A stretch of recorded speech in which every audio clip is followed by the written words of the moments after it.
अस्सलाम वालेकुम दोस्तों, एक नई वीडियो के साथ नारान की अपडेट्स कंप्लीट डिटेल के साथ। ये अभी जो मैं खड़ा हूँ साहिबान जो 1 to 5 पे हैं, ये हैं मून रेस्टोरेंट नारान के मालिक ओनर। इनसे मेरी गपशप हुई है। ये तकरीबन आज से 10 दिन पहले के नारान पहुँच चुके हुए हैं और अपनी लेबर वगैरह साथ लेके और इन्होंने काम शुरू कर दिया हुआ है, जो कि ईद पे इंशाल्लाह ये अपनी सर्विसेज खाने वगैरह की एवरीथिंग दो देंगे। बाज़ार की क्या सूरत हाल है तो आगे चलते हैं। ये बाज़ार की मैं बताता हूँ, उसके बाद झील सैफर बाबूसर टॉप और बट्टा कुंडी की क्या कंडीशन है। ये जी हम खड़े हैं पंजाब टिक्का हाउस के सामने और हम गर्मी में आते हैं तो अक्सर हम यहीं से नाश्ता करते हैं। इनके चने बहुत मशहूर होते हैं और अभी 20-23 में अभी इनकी ओपनिंग नहीं हुई, जो नेक्स्ट सीज़न आएगा अभी तो ईद पे में भी। और देखना यहाँ क्या हालात होते हैं। ये सारे शटर लगा के इन्होंने ऐसे लॉकडाउन किया हुआ है जैसे। ये देखें इनका बेचारों का बोर्ड ही नीचे पड़ा हुआ है, ये खुद उतारे गए हैं।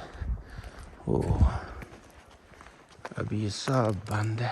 नारायण बाज़ार की कंडीशन आपके सामने आपने देख लिए, तो चलते हैं आगे। झील सैफुल मुल्क और बाबूसर रोड कहाँ से निकल रहा है और क्या सूरत हाल है जी। तो नारायण जब क्रॉस करेंगे हम तो आगे आ जाते हैं 2 फ्लाईओवर से पहला आएगा राइट साइड पे आपने टर्न लेना है और ये वाला जो रास्ता है ये जा रहा है झील सैफुल मुल्क लेक सैफुल मुल्क की तरफ। तो जो अभी ईद की जो सूरत हाल अपडेट है, मेरे ख्याल में 99% जो है लेक सैफुल मलूक तक जो है जीप ट्रैक अभी नहीं खुल सकता, क्योंकि दिन बहुत थोड़े रह गए हैं और काम ये मशीनरी का बहुत ज़्यादा। रास्ता तकरीबन 90% जो है स्नो कवर्ड होता है और रास्ते में 2-3 ग्लेशियर्स भी होते हैं, तो उनको जो क्लियर करने का जो टाइमिंग है वो ज़्यादा है। मेरे ख्याल में कम से कम अभी वो ईद के भी 15 दिन बाद जाके जो आपको लेक सैफुल मलूक तक जीप लेके जा सकेगी। हाँ, अगर आप नारायण में स्टे करें ईद पे और अगर पैदल कर सकते हैं, हिम्मत जा सकते हैं, तो वो फिर आप पहुंच सकते हैं। गाइड मिल जाएगा, वहाँ से घोड़े मिल जाएंगे आपको। ये बात करते हैं अभी बाबूसर टॉप की। ये रोड बाबूसर टॉप की तरफ जा रहा है और ये पीटीडीसी होटल है नारायण। नारायण से ये दोनों फ्लाईओवर से हम दोनों को क्रॉस करके जब आगे एक रोड हो रहा है वो सीधा जा रहा है बाबूसर टॉप बट्टा कुंडी जलखड।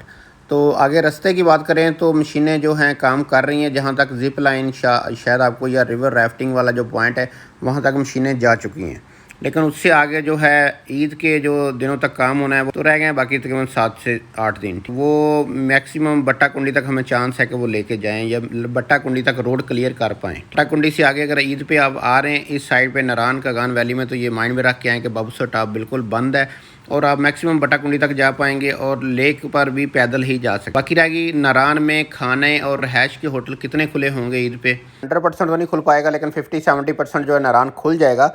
लेकिन हाँ, जो टेंट विलेज होते थे बाहर और जो नारायण से आगे कोई टेंट विलेज वगैरह जो एक्स्ट्रा जो होटल्स वगैरह आर्जी लगते हैं वो में भी ना लग पाएँ, क्योंकि इतना टाइम नहीं है, ईद में बहुत थोड़े दिन है। और एक रीज़न और है, वो शायद लगाएं भी ना, क्योंकि नारायण वैली में इन दिनों में जो आप जा रहे हैं प्लान कर रहे हैं तो उसमें आप ये भी सोचें कि आपको कौन से जो विजिटिंग पॉइंट है आप जा रहे हैं तो कहाँ कहाँ जा पाएंगे। ठीक है, आगे तो कुछ चीज़ें खुली नहीं है, सारी बंद हैं और ना ही कोई लालाजार का और ना श्रीपाए का, वो भी मुश्किल है। जीपें वगैरह का हाँ, पैदल ट्रैकिंग वाले दोस्त हैं तो वो तो कैंपिंग करते हैं, जो पैदल वाले शहजादे हैं। तो जो फैमिलीज़ वाले हैं वो भाई अपने रूम्स वगैरह की कंफर्मेशन लाजमी करें, क्योंकि मेरे जो तजर्बे के मुताबिक है कि इस बार नारायण में जो है ना होटल 100% नहीं खुल पाएंगे, क्योंकि हालात जो है जो मैं देख के आया उससे अंदाज़ा लगा के मैं कह रहा हूँ। बाकी अल्लाह पाक उनके रिज़्क़ में बरकत डाले, क्योंकि वो भी कोशिश करेंगे, उनका भी यही सीज़न है। इसके साथ मुझे दोस्तों दीजिए इजाज़त। अगर आप मज़ीद नारायण पहली दफ़ा जा रहे हैं और आप कैसे पहुंच सकते हैं जाना चाहते हैं, तो मैं इससे जो पहली वीडियो लगा चुका हूँ मेरे चैनल पे, जाके आप तफसीलन गाइड जो है रास्ते की ये वो सारी वो आप समझ सकते हैं और नारायण ईज़ी पहुँच सकते हैं। मुझे दें इजाज़त। पाकिस्तान जिंदाबाद। अस्सलाम।